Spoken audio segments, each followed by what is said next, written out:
السلام عليكم ورحمة الله وبركاته. الحمد لله رب العالمين وصلى الله على نبينا محمد وعلى آله وصحبه أجمعين. نحمده ونصلي على رسوله الكريم. أما بعد. அல்லாஹ்வுக்காக நேசிப்பதும் அல்லாஹ்வுக்காக விருப்பதும் ஈமானுடைய மிக முக்கியமான ஒரு பகுதி. ஈமான் நம்முடைய உள்ளத்தில் நம்பிக்கை கொண்டு நம்முடைய செயல்களால் வெளிப்படுத்தப்பட வேண்டியது. ஒருவர் அல்லாஹ்வை நேசிக்கிறார், அல்லாஹ்வுடைய நபியை நேசிக்கிறார் என்றால் அவருடைய செயல்களிலே அது வெளிப்பட வேண்டும். அது எப்படி வெளிப்படும்? அவர் அல்லாஹ்வுக்காக மக்களை நேசிக்க வேண்டும், அல்லாஹ்வுக்காகத்தான் மக்களை வெறுக்க வேண்டும். அந்த மக்களில் முஸ்லிம்களும் இருக்கலாம், காஃபிர்களும் இருக்கலாம், அல்லாஹ்வை நம்பிக்கை கொண்டவர்களும் இருக்கலாம், அல்லாஹ்வை நம்பிக்கை கொள்ளாத நிராகரிப்பாளர்களும் இருக்கலாம்.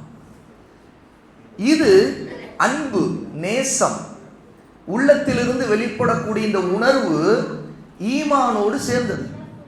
எப்படி ஈமானில் வெட்கம் ஒரு கிளையோ, வெட்கம் மிக முக்கியமான ஒரு பகுதியோ, அதுபோல ஈமானில் நேசம் மிக முக்கியமான ஒரு பகுதி.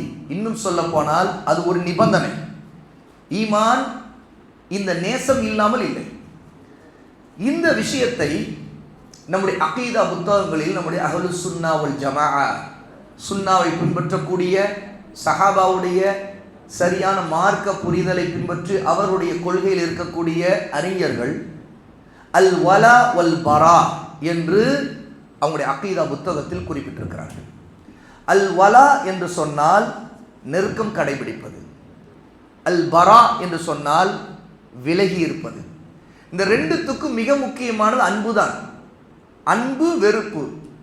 அன்பும் வெறுப்பும் இந்த விஷயத்தை செயலிலே கொண்டு வருகிறது. யாரோடு நாம் நெருக்கமாக இருக்க முடியும்? யாரை நேசிக்கிறோமோ அவர்களோடு தான் நெருக்கமாக இருக்க முடியும். யாரை விட்டு நாம் விலகி இருக்க முடியும்? விலக வேண்டியவர்களாக நாம் இருப்போம். யாரை வெறுக்கிறோமோ அவர்களை விட்டு விலகி இருப்போம். அப்போ அல் வலாவை கடைபிடிக்கக்கூடியவர் யாரை நேசிக்கிறார் என்பது முக்கியம். அவர் நேசிப்பதை கொண்டுதான் அவருடைய நெருக்கம் அங்கே வெளிப்படும். அல் பரா என்பதை கடைபிடிக்கிறவர், அதாவது விலகக்கூடியவர் யாரை வெறுக்கிறார் என்பது முக்கியம். இந்த விஷயம் அல்லாஹ்வுக்காக நேசம் இருந்தார், ஒருத்தர் அல்லாஹ்வுக்காக நெருக்கம் கடைபிடிப்பார். அல்லாஹ்வுக்காக ஒருத்தர் வெறுத்தால் அவரை விட்டு விலகிக் கொள்வார். இந்த விஷயத்தை நம்முடைய அகீதாவில் மிக முக்கியமான ஒரு அம்சம் என்று நாம் நம்பிக்கை கொள்கிறோம்.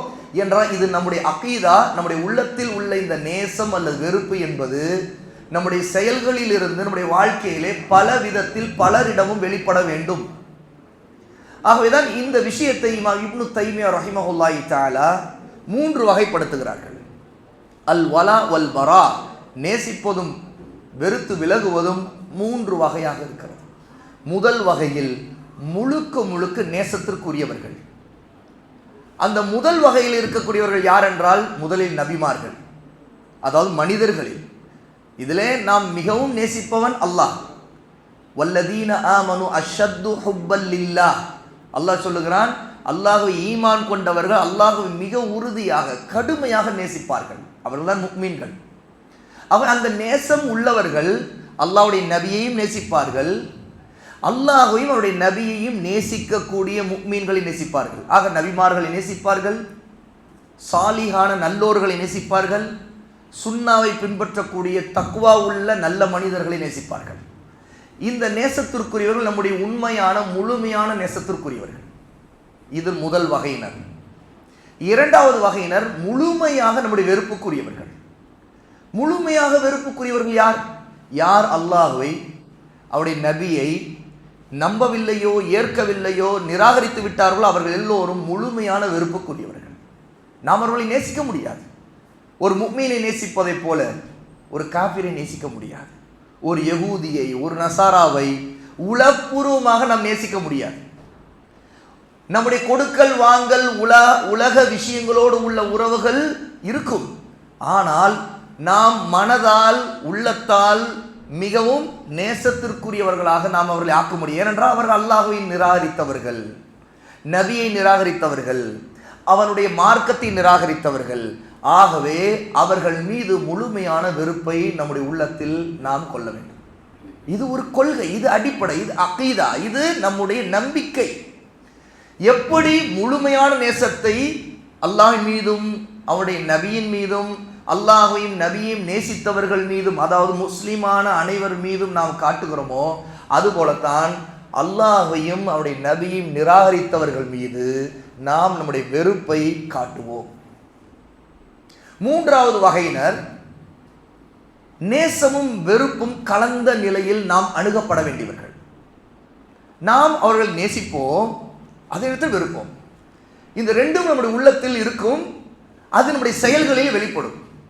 நாம் உள்ளத்தால் நேசிப்போம், ஏனென்றால் அவர்கள் முஸ்லிம்கள் என்று, அவர்கள் அல்லாஹ்வை ஈமான் கொண்டவர்கள் என்று. ஆனால் நம்முடைய செயல்பாடுகளிலே வெறுப்பையும் காட்டுவோம், அவர்களை விட்டு விலகி இருப்போம்.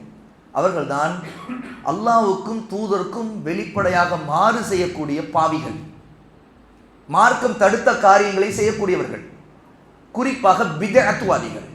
மார்க்கம் அல்லாததை மார்க்கமாக நம்பிக்கொண்டு அதை பின்பற்றக்கூடியவர்கள். அது மட்டுமல்ல, அவர்களிலே சிலர் அதை பிரச்சாரம் செய்யக்கூடியவர்கள். அவர்களை வெறுப்பதும் அவர்களை விட்டு விலகி இருப்பதும் நம்முடைய கடமை. அதே நேரத்தில் முழுமையான வெறுப்பை அவர்களிடம் காட்டக்கூடாது, ஏனென்றால் அவர்கள் முஸ்லிம்கள். முஸ்லிம்களாக இருந்து அதே நேரத்தில் மார்க்கத்திற்கும் சுன்னாவுக்கும் முரணான எதிரான வாழ்க்கையை கடைபிடிக்கக்கூடிய மக்களை நாம் உள்ளத்தால் அவர்கள் ஈமான் கொண்டவர்கள் என்பதற்காக நேசிப்போம், ஆனால் நம்முடைய செயல்களிலே வெறுப்பை காட்டுவோம். ஏனென்றால் அந்த வெறுப்பு அவர்களிடம் இருக்கக்கூடிய வழிகேடுகள், பாவங்கள் அவர்களை முழுமையான நேசத்திற்குரியவர்களாக ஆக்குவதை கொண்டு நம்மிடம் தொற்றிவிடக்கூடாது என்பதற்காக.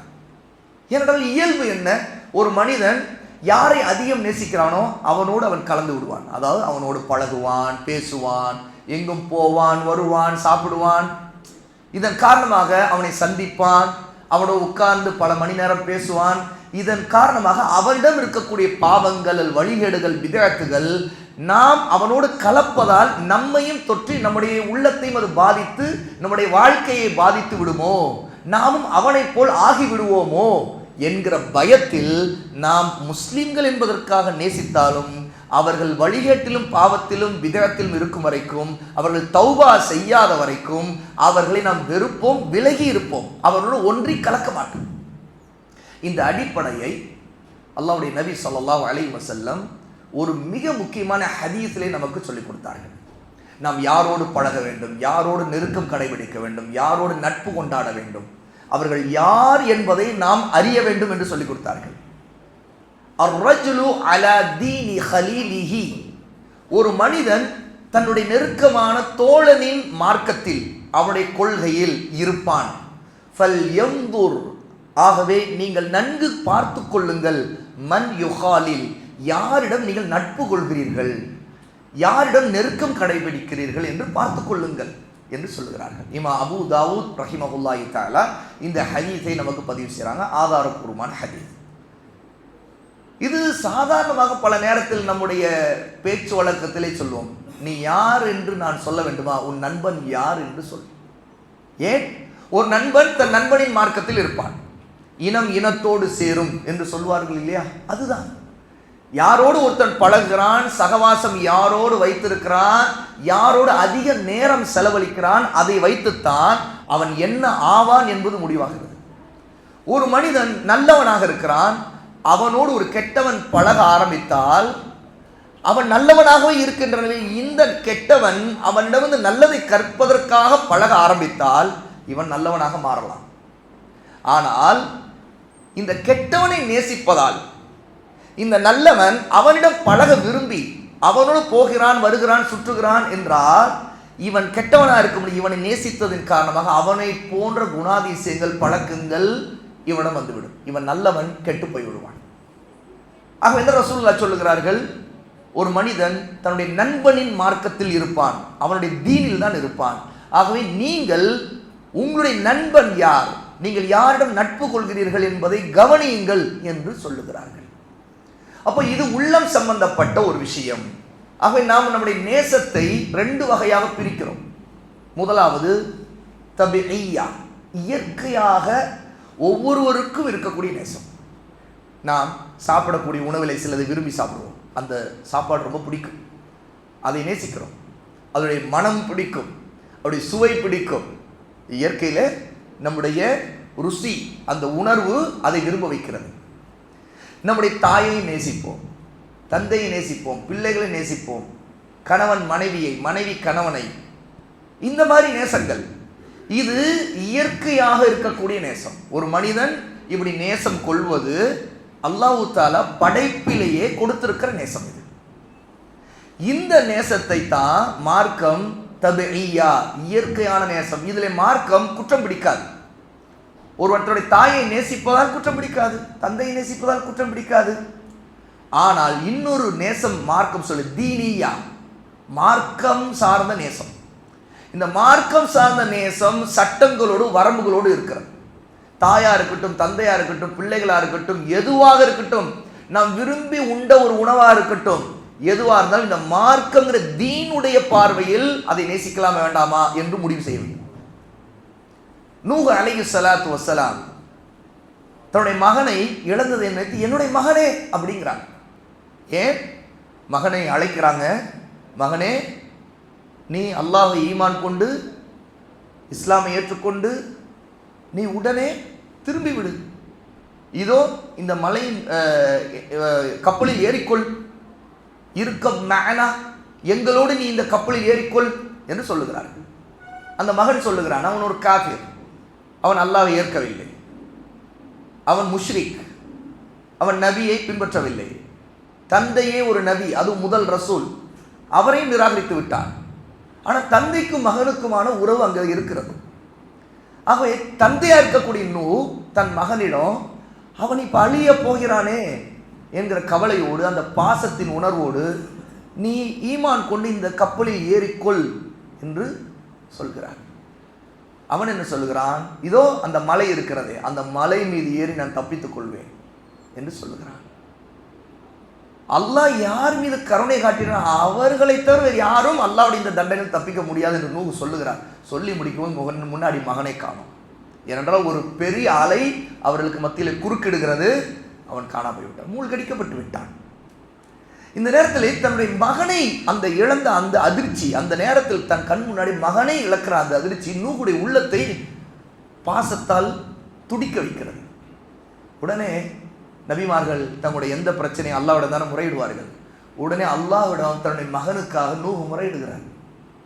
அல்லாஹ் தஆலா சொல்லுகிறான், இன்னஹு லைஸ மின் அஹ்லிக், நூஹே நிச்சயமா அவன் உன் குடும்பத்தவன் அல்ல, அவன் உன் குடும்பத்தை சேர்ந்தவன் அல்ல. என்ன, நூஹுக்கும் மகனுக்குள்ள உறவு இல்லையா? அவன் உண்மையாகவே நூஹுடைய மகன் இல்லையா? அதுதான் நாங்கள் அர்த்தமா? அர்த்தம் அது அல்ல. அதற்கு அடுத்து அல்லாஹ் இன்னஹு அமலுன் கைரு சாலிஹ், நிச்சயமாக அவன் மோசமான காரியத்தை செய்யக்கூடியவனாக இருந்தான். ஆகவே அவன் உன் குடும்பத்தை சேர்ந்தவன் அல்ல. இங்கே ஈமானை கொண்ட நேசத்தின் அடிப்படையில் குடும்பம் என்பது முடிவு செய்யப்படுகிறது. இரத்த உறவு அடிப்படையில், பெற்றெடுத்த தந்தைங்கிற அடிப்படையில் அவர் உண்மையில் தந்தை தான், அவர் மகன்தான். ஆனால் இப்போது அவனுக்காக வருந்துவது இருக்குதே, அது ஒரு தந்தைக்குடைய தகுதியானது அல்ல. ஒரு நபி தன்னுடைய மகனை இழந்தது இப்போ வருந்தக்கூடாது என்று அல்லாஹ் சொல்லிவிட்டு அதற்கு பதிலே கொடுக்கிறான். அவன் உன் குடும்பத்தை சேர்ந்தவன் அல்ல. உன் குடும்பத்தை சேர்ந்தவன் யார் தெரியுமா? இந்த கப்பலில் ஏறி இருக்கிற இவர்கள் தான் இன்னும் உன் குடும்பம், இவர்கள் தான் உன் குடும்பம். அவதான் அஹல், அதாவது குடும்பத்தார். அப்படிங்கும் போது முஸ்லீமான எல்லோரும் ஒரு குடும்பமாக வராங்க. ரசூலுல்லாஹி ஸல்லல்லாஹு அலைஹி வஸல்லம் நாம் ஓதக்கூடிய ஸலவாத் ஸல்லல்லாஹு அலைஹி வஸல்லம், அல்லாஹும்ம ஸல்லி அலா முஹம்மதின் வ அலா ஆலி முஹம்மதின் கமா ஸல்லைத அலா இப்ராஹீம் வ அலா ஆலி இப்ராஹீம் இன்னக ஹமீதும் மஜீத் ஸலவாத் ஓதுகிறான். ஸலவாத்திலே நாம் அல்லாஹ்வே இப்ராஹிம் அலைஹிஸ்ஸலாத்து வஸ்ஸலாம் மீதும் அவருடைய குடும்பத்தார் மீதும் நீ எப்படி அருள் புரிந்தாயோ அதுபோல முஹம்மது ஸல்லல்லாஹு அலைஹி வஸல்லம் மீதும் அவருடைய குடும்பத்தார் மீதும் அருள் புரி. நிறைய பேர் என்ன நினைப்பார்கள், இங்கே இப்ராஹிம் அலைஹிஸ்ஸலாத்து வஸ்ஸலாமும் அவருடைய குடும்பத்தாருக்கும் அருள் புரிந்தது போல என்று சொன்னால், இப்ராஹிம், இஸ்மாயில், இஸ்ஹாக் அவங்களுடைய பிள்ளைகள், அவங்களுடைய குடும்பத்தார், இவர்களுக்கு அல்லாஹ் அருள் புரிந்தது போல மட்டும்தான் என்று நினைத்து விடுவார்கள். அல்ல, இந்த ஸலவாத்துடைய வாசகத்திற்கு விளக்கம் சொல்லும்போது உலமா அறிஞர்கள் மிக தெளிவான ஒரு விஷயம் சொன்னார்கள்.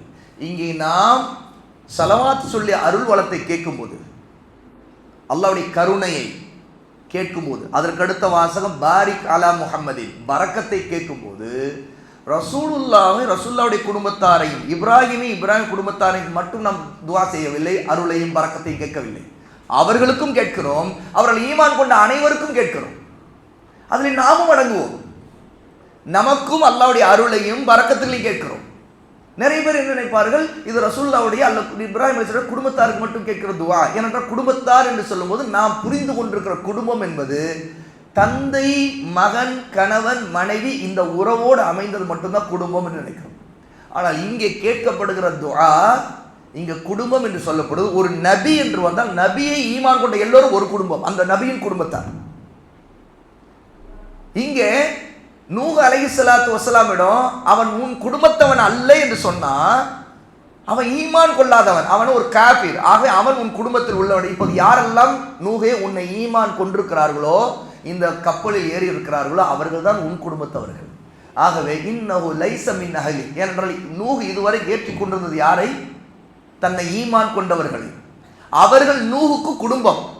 இப்போ என்னோடு ஏறிக்கொள் என்று நூஹு சொல்லும் போது உண்மையிலே ரத்த பந்தமா இருக்கக்கூடிய சொந்த மகனுடைய விஷயத்தில் அல்லாஹ் என்ன சொல்லுகிறான்? அவன் உன் குடும்பத்தவன் அல்ல. அப்ப இங்க விஷயம் என்னன்னா, நூஹே உன்னுடைய கப்பலில் ஏறி இருக்கிறார்கள் இந்த ஈமான் கொண்டவர், அவர்கள் தான் உன் குடும்பத்தவர்கள். ஆக நம்முடைய குடும்ப நேசம் என்பது கூட இங்கே இந்த ஹுப் முஹப்பத், அல்லாஹ்வுக்காக நேசித்தல், அல்லாஹ்வுக்காக வெறுத்தல். இப்போ நூஹ் அலைஹிஸ்ஸலாத்து வஸலாம் அல்லாஹ்வுக்காக அந்த மகனை வெறுக்க வேண்டும். ஏனென்றால் காரணம், அவன் ஒரு மோசமானவன். என்ன காரணம்? அவன் முஷ்ரிக்காக, காஃபிராக இறந்து விட்டவன். ஆகவே அல் வலா வல் பரா என்கிற அடிப்படை நம்முடைய கொள்கையிலே நபிமார்களுக்கு அல்லாஹ் தஆலா கற்றுக் கொடுத்த அகீதா கொள்கை. இது ஈமானுடைய ஒரு அம்சம். ஆகவேதான் இது சம்பந்தமான ஆதாரங்கள் எல்லாவற்றிலும் ரொம்ப ஆழமாக நிறைய குர்ஆனுடைய ஆயத்துகள், நிறைய ஹதீஸுகள் இந்த அல்லாஹ்வுக்காக நேசிப்பதும் அல்லாஹ்வுக்காக வெறுப்பதும் பற்றி நிறைய வந்திருக்கிறது. இது எல்லாம் உள்ளத்துடைய இபாதத்தாகவும் இருக்கிறது, நம்முடைய ஈமானாக இருக்கிறது. செயல்கள் மூலமாக ஒரு முஸ்லிம் என்றால் இப்படித்தான் இருக்க வேண்டும் என்பதற்கு ஆதாரங்களும் அடையாளங்களும் இருக்கிறது. முதலாவது, இந்த நேசம் என்பதை பற்றிய ஹதீஸ்களை படித்தால் நமக்கு தெரியும் இந்த விஷயத்துக்கு எவ்வளவு ஆதாரங்கள் வந்திருக்கிறது. ரசூலுல்லாஹி ஸல்லல்லாஹு அலைஹி வஸல்லம் அறிவிக்க சொல்லக்கூடிய ஒரு ஹதீஸ், கால் அல்லாஹு தபாரக வ தஆலா, பரக்கத்து நிறைந்தவனும் மிக உயர்ந்தவனுமாகிய அல்லாஹ் சொல்லுகிறான், வஜபத் மஹப்பதி லில் முத்தஹாபீன ஃபீ, என்னுடைய நேசம் கட்டாயமாகி விட்டது. யாருக்கு? எவர்கள் எனக்காக நேசித்துக் கொண்டார்களோ அவர்களுக்கு, எனக்காக நேசித்துக் கொண்டவர்களுக்கு என்னுடைய நேசம் கட்டாயமாகிவிட்டது. அதற்கடுத்தது வல் முத்தஜாலிசீன ஃபீ, எனக்காக உட்கார்ந்து கொண்டவர்கள், சந்தித்துக் கொண்டவர்கள், ஒருவரை ஒருவர் நேரில் சந்திக்கிறார்கள், உட்கார்ந்து பேசுகிறார்கள், எனக்காக சந்தித்தார்கள், அவர்களுக்கும் என்னுடைய நேசம் கட்டாயமாகிவிட்டது. வல் முத்தஸாவிரீன ஃபீ, இன்னும் எனக்காக பேசிக்கொண்டவர்களுக்கு என்னுடைய நேசம் கட்டாயமாகிவிட்டது. அடுத்தது வல் முத்தபாதிலீன ஃபீ, இன்னும் எனக்காக ஒருவருக்கு உதவி செய்து கொண்டார்களே அவர்களுக்கு என்னுடைய நேசம் கட்டாயமாகிவிட்டது. முஸ்னத் அஹ்மது இமாம் அஹ்மது ரஹிமஹுல்லாஹி தஆலா 22288வது ஹதீஸாக இதை பதிவு செய்கிறாங்க. இமாம் அல்பானி ரஹிமஹுல்லா இதை ஹசன் என்கிற தரத்தில் இந்த ஹதீஸை குறிப்பிடுறாங்க. அப்போ அல்லாஹ்வுக்காக நேசிப்பது அல்லாஹ்வின் நேசத்தை நமக்கு கொண்டு வரக்கூடியது. யார் ஒருத்தர் அல்லாஹ்வுக்காக நேசிக்கிறாரோ அவரை அல்லாஹ் நேசிப்பான். இதை அல்லாஹ் தன் மீது கடமையாக்கி கொண்டான் என்று இந்த ஹதீஸின் மூலமாக நாம் தெரிந்து கொள்கிறோம். இப்னு தைமியா ரஹிமஹுல்லாஹி தஆலா சொல்லுகிறார்கள், அல்லாஹ்வுக்காக நேசிப்பவர்கள் என்று சொல்லப்படுபவர்கள் யார் என்றால், அல்லாஹ்வுக்காகத்தான் அவர்கள் ஒருவரை ஒருவர் நேசிப்பார்கள். அவர்களின் நேசத்திற்கு காரணம் எதுவாக இருக்கும் என்றால், அவர்கள் இபாதத்திலும் அல்லாஹ்வுக்கு கீழ்ப்படிவதிலும் இப்படி நேசிக்க ஆரம்பிப்பார்கள். இந்த நேசம் மனிதர்களுக்கிடையே உலகியல் நேசம் போன்றது அல்ல. உலகத்திற்கான நேசம் என்பது எப்படி? ஒருவர் கடை வைத்திருக்கிறார், அந்த கடைக்கு பல வாடிக்கையாளர்கள் அவருடைய பொருளை வாங்குவதற்கு வருகிறார்கள்.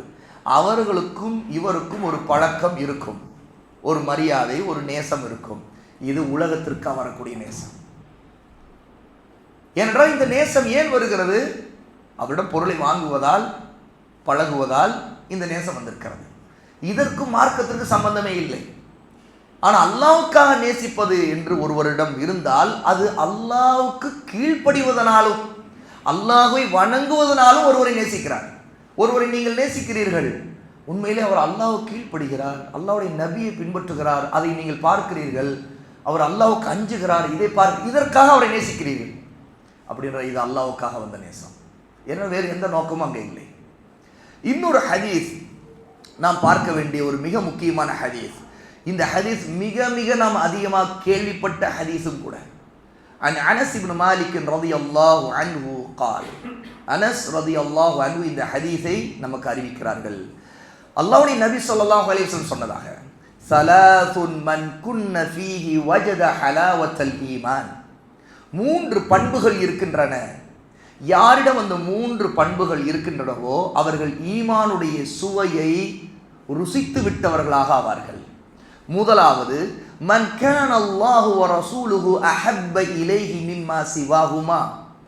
முதல் விஷயம், அல்லாஹும் அவருடைய தூதரும் ரசூலும் அவருக்கு மற்ற எல்லா விஷயங்களை விட அதிக நேசத்திற்குரியவர்களாக ஆகிவிடுவது. அப்படி என்றால் என்ன?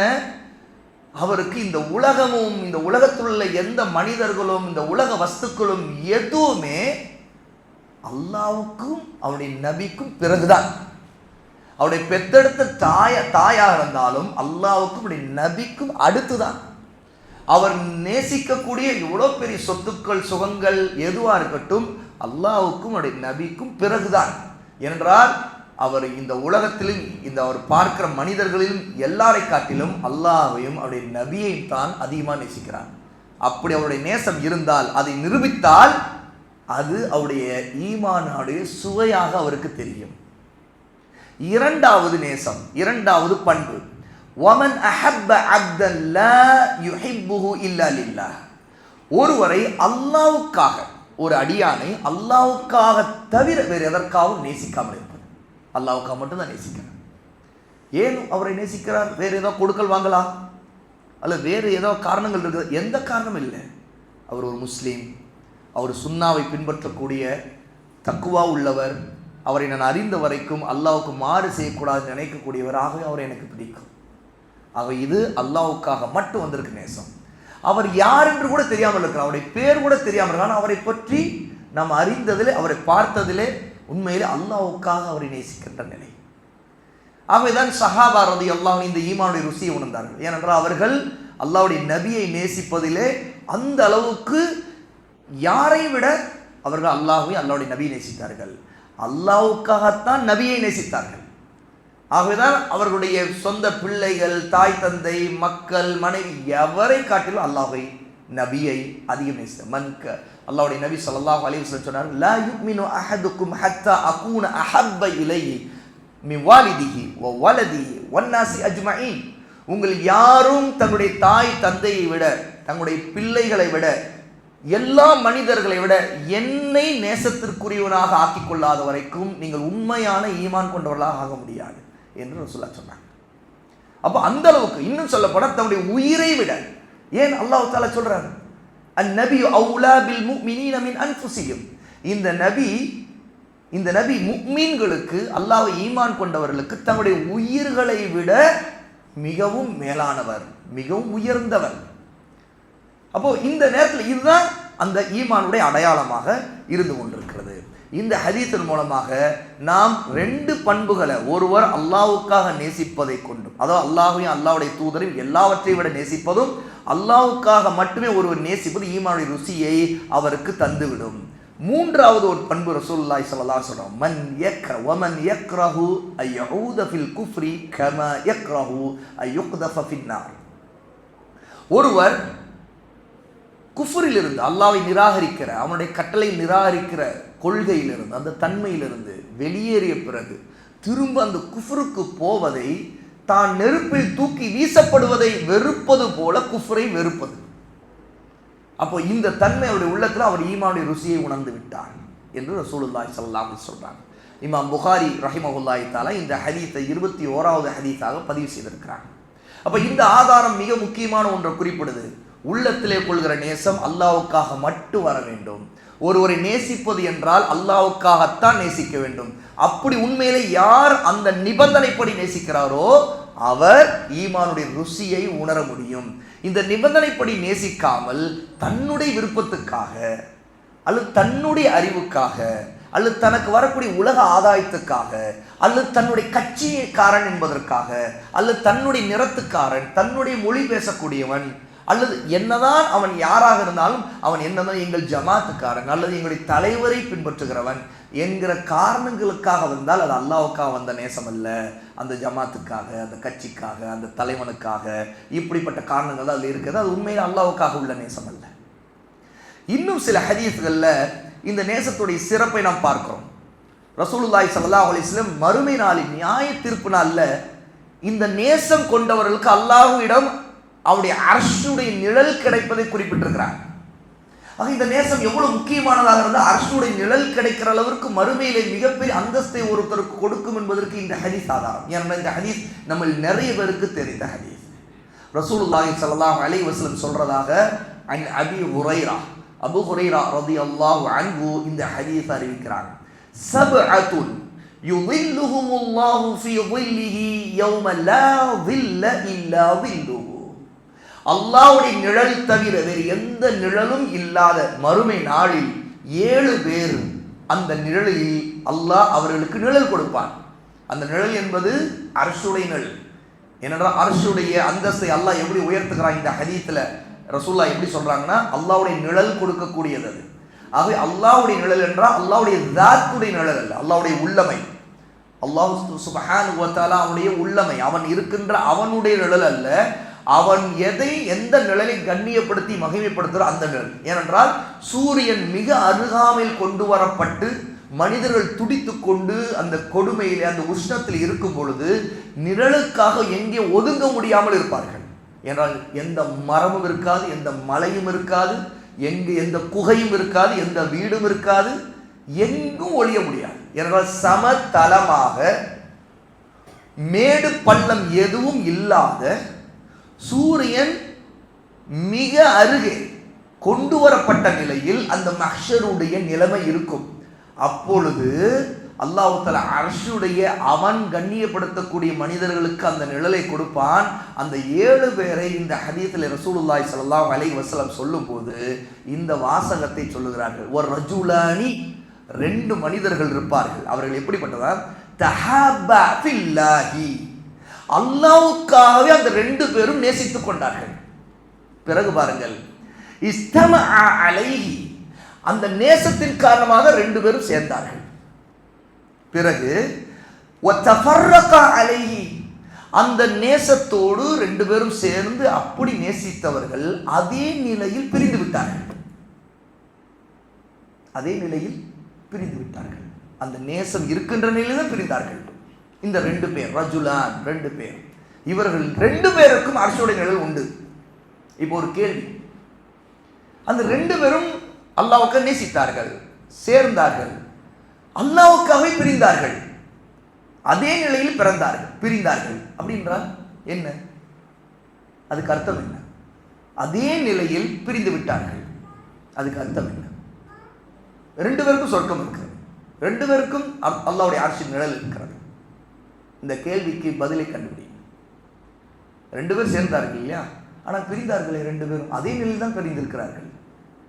அல்லாஹ்வுக்கு நேசித்த நிலையில் பிரிந்தார்கள். ஏன் பிரிந்தார்கள்? எப்படி பிரிந்தார்கள்? எது அவர்களை பிரித்தது? மரணம்.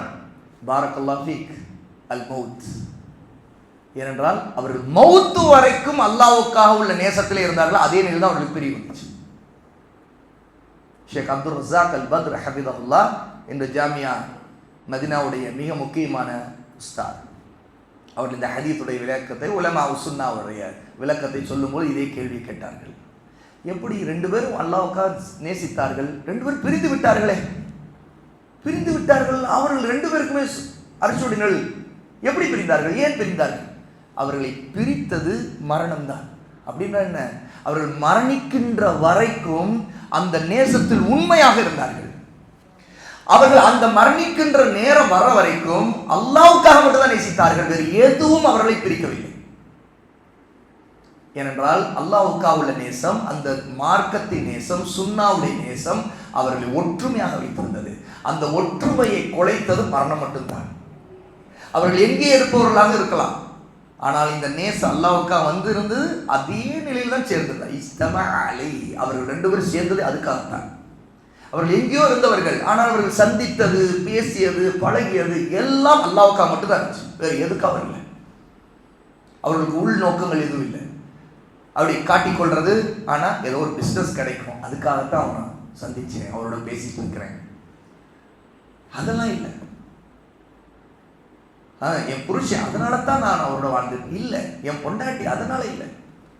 புருஷன் பொண்டாட்டியா இருக்கலாம், நண்பர்களா இருக்கலாம், தாய் தந்தை பிள்ளைகள் யாரா இருக்கலாம், ஆனால் அவர்கள் சேர்ந்து வாழ்ந்தது, அவர்கள் பேசியது, பழகியது எல்லாம் அல்லாஹ்வுக்காக. உண்மையா அல்லாஹ் பார்க்குறான், அல்லாஹ்வுக்காகத்தான் நேசம் அப்படிங்கிற நிலையில இருந்து அதே நிலையில் அல்லாஹ்வை கீழ்ப்படிந்த நிலையில தான் அவர்கள் வாழ்ந்தார்கள். அவர்களை மரணிக்கும் போது கூட அவர்களுடைய மரணம் அவர்களை பிரிக்கும் போது மரணம் தான் அவர்களை பிரித்தது. அவர்கள் உள்ளம் உண்மையிலேயே அந்த நேசத்திலிருந்து பிரியவே இல்லை.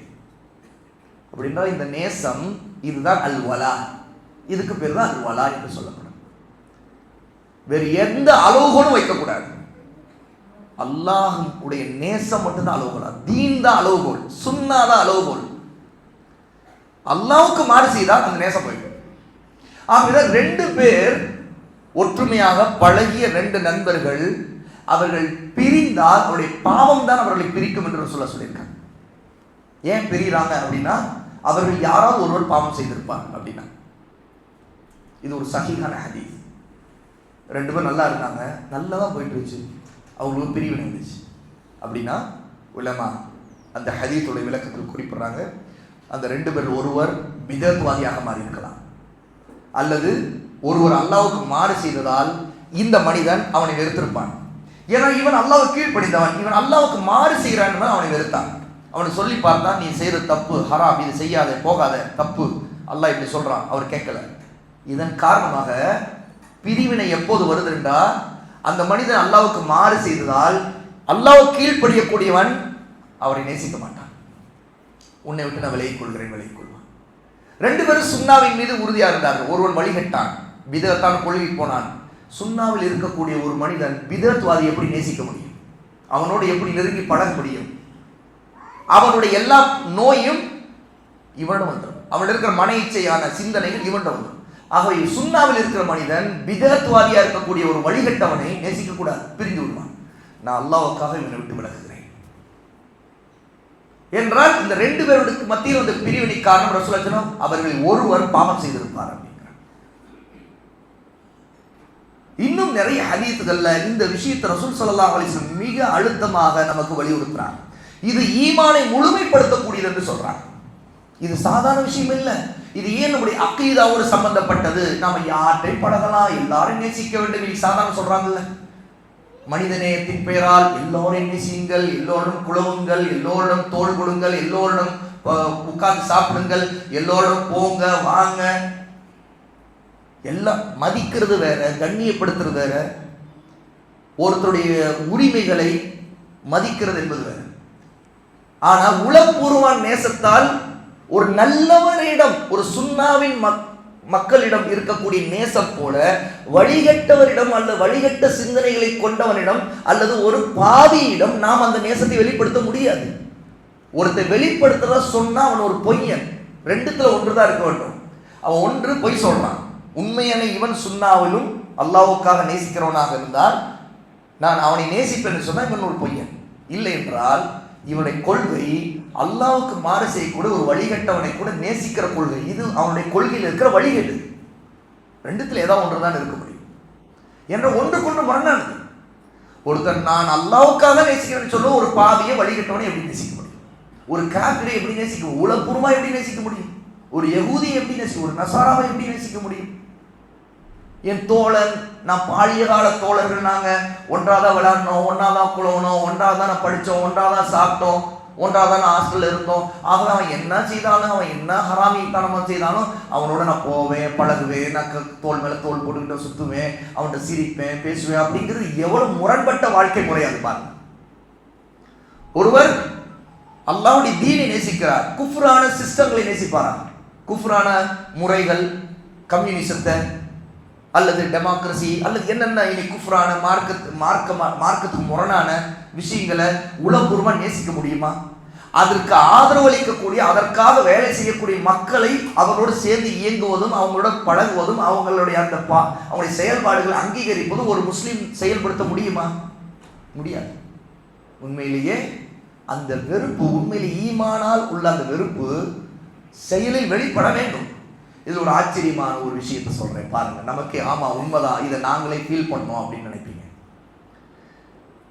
இப்போ உள்ள அந்த காலகட்டம் ரொம்ப பொருத்தமான அந்த உதாரணம் சொல்லலாம். முஸ்லீம் அல்லாதவர்கள் அவர்களுடைய ஜல்லிக்கட்டு போன்ற விஷயங்களுக்காக அவருடைய தலைவர்களிடம் போராடினார்கள். ஏன்னா அதற்கு தடை வந்தது அப்படின்னு. ஒரு பெரிய மக்கள் புரட்சியை தமிழ்நாடு முழுக்க உருவாக்கினார். அந்த புரட்சியில முஸ்லிம் அல்லாதவர்களுடைய பண்டிகை, அவருடைய சடங்குகள், அவருடைய வீர விளையாட்டுகள், அது சம்பந்தப்பட்டவை எல்லாமே ஒரு ஜாஹிலியா விஷயங்கள். இந்த ஜாஹிலியா அறியாமை கால விஷயங்களை விட்டு ஒரு முஸ்லிம் கட்டாயம் விலகி இருக்கணும். இது நம்முடைய அடிப்படை. அதுல எதிலும் நாம் உடன்படுவது, கலப்பது, அதற்கு ஆதரவு தருவது, அதை வரவேற்பது, இது எல்லாமே அல்லாஹ்வுக்கு மாறு செய்வது, நபிக்கு மாறு செய்வது. இதில் எந்த சந்தேகம் இல்லை. ஒருத்தன் தனியா உட்கார்ந்து யோசிச்சு பார்த்தா கூட இந்த விஷயத்தை ஆமாங்க அப்படின்னு விளங்க முடியும். ஆனா ஒரு பெரும்பான்மையான புரட்சியின் ஒன்று மக்கள் புரட்சியாக அதை வெடிக்கும் போது அதற்கு முஸ்லிம்களாக இருக்கிறவங்க அதற்கு தங்களுடைய தார்மீக ஒரு ஆதரவை, சப்போர்ட்டை கொடுக்கிறோன்னு காட்டணும் அப்படிங்கிற ஒரு மிக அறியாமையான ஒரு கொள்கையை சில கட்சிகள், அமைப்புகள், முஸ்லிம்களில் இருக்கக்கூடிய மார்க்க அறிவற்றவர்கள் அதை பிரச்சாரமாக முன் வச்சுட்டாங்க. இதனுடைய விளைவு என்ன ஆச்சு தெரியுமா? அந்த ஜல்லிக்கட்டு போராட்டங்கள் எங்கெங்க நடந்துச்சோ அந்தந்த ஊர்களில் அங்க மக்கள் திரண்டு ஒரு கூட்டமா நிற்கும் போது, அதற்காக உண்ணாவிரதம் அது உட்காரும் போது அங்க நிறைய இசை கச்சேரி, பாட்டு, மேலதாளம் எல்லாம் நடந்துச்சு. அந்த நடக்கிற இடங்கள்ல முஸ்லிம்கள் நாங்களும் உங்களுக்கு ஆதரவளிக்கிறோம் இந்த ஜல்லிக்கட்டுக்கு என்பதற்காக அவர்கள் தொப்பி போட்டு 5 வேளை தொழுகக்கூடிய ஜுப்பா அணிந்தவர்கள் கூட இந்த சப்போர்ட்டுங்கிற ஒரு காரணத்தை காட்டுறதுக்காக அங்க நடக்கக்கூடிய எல்லா மார்க்கத்துக்கு முரணான ஹராமான காரியங்கள், பாட்டு, இசை, கூத்து, அங்க இருக்கக்கூடிய பறை, இந்த அத்தனைக்கும் கூட நிற்கவாக செய்ய வேண்டும் என்றாங்க. அப்போது ஒரு சிலரிடம் கேட்டேன், நீங்க உங்களால் எப்படி உண்மையில நிற்க முடிஞ்சா? சகிச்சுக்கிட்டு அந்த ஒரு அங்க இருக்கிற அந்த கூட்டத்துடைய நிலையை பார்க்கும்போது நாமெல்லாம் நமக்கு வெக்கமா இருக்குது அப்படின்னா. வெக்கமா இருக்குது. அப்புறம் ஏன் போனீங்க? அல்லாஹ்வுக்கு மாறு செய்யற இடத்துல ஏன் போனீங்க? ஒரு சப்போர்ட், நாளைக்கு நமக்குன்னா ஒன்று வருவாங்கல்ல அப்படின்னா. நமக்கு அல்லாஹ் மட்டும்தான் வழி, யாரும் இவங்களாம் இல்லை. அல்லாஹ் மட்டும்தான் பாதுகாக்கலாம். அல்லாஹ் என்ன சொல்றான்? அல்லாஹு தஆலா அவன் முஃமின்களுக்கு பாதுகாவலன் என்று சொல்றான். அல்லாஹ்வின் பக்கம் நிற்கணும், சுன்னாவின் பக்கம் நிற்கணும். ஹராமான காரியங்களுக்காக, அவங்களுடைய பண்டிகை சம்பந்தப்பட்ட விஷயங்கள், அவங்களுடைய உரிமைகளுக்காக போராடுவது, அவங்களுடைய தலைவரோடு அவங்க போராடுவது, அது அவங்களுடைய தனிப்பட்ட விவகாரங்கள். அதை நீங்க மக்கள் புரட்சிகள்ல நீங்களும் போய் நின்றது இருக்குது, இது மார்க்கத்துக்கு முரணான காரியம். அந்த நேரத்தில் மார்க்கத்துக்கு முரணான பல காரியங்களுக்கு நீங்க ஆதரவு கொடுக்குறீங்க. ஏனென்றால் நீங்கள் சாட்சியாக ஆகிவிட்டீர்கள். அந்த பாட்டு, கூத்து எல்லாம் நடக்கும்போது அங்கே உட்கார்ந்துருக்கணும், நிற்கணும், கொஞ்சம் ஒதுக்கியாவது நிற்கணும், கொஞ்சம் அப்படி தள்ளியாவது நிற்கணும். அப்படிங்கிற நிலையில உங்களை ஆக்கி கொண்டீர்களா இல்லையா? உண்மையிலே ரொம்ப மனசுக்கு ரொம்ப குற்ற உணர்ச்சியா இருந்தது என்று ஒருத்தர் சொன்னார்.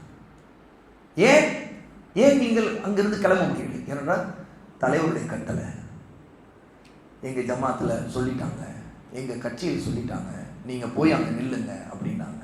ஆகவே நாங்க எங்கள் கொடியை பிடித்து எங்க ஆதரவை காட்டுவதற்கு நின்றோம். அப்போ இது எங்க போயிடுச்சு? இந்த மாதிரி நூற்றுக்கணக்கான உதாரணங்களை நம்ம சொல்லலாம். அல்லாஹ்வுக்கு மாறு செய். அப்போ அல்லாஹ்வுக்காக இந்த விஷயங்கள் அணுகப்படவில்லை.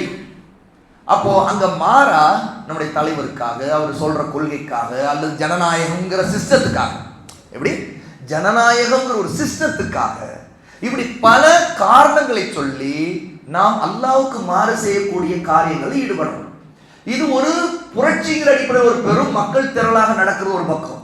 இன்னொரு பக்கம் தனி நபன், ஒரு தனி மனிதன்.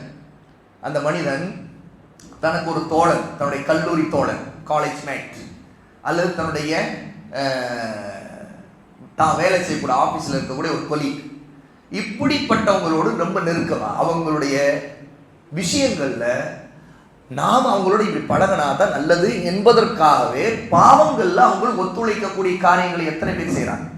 என் ஃப்ரெண்டு கூப்பிட்டான், நமக்கு இதுலலாம் இன்ட்ரெஸ்ட் இல்லை, நம்ம அதை செய்ய மாட்டோம், ஆனால் கூப்பிட்டாங்கிறதுக்காக போனேன் அந்த படத்துக்கு அப்படின்னு எத்தனை பேர் கூட சினிமா தியேட்டருக்கு போகிறாங்க.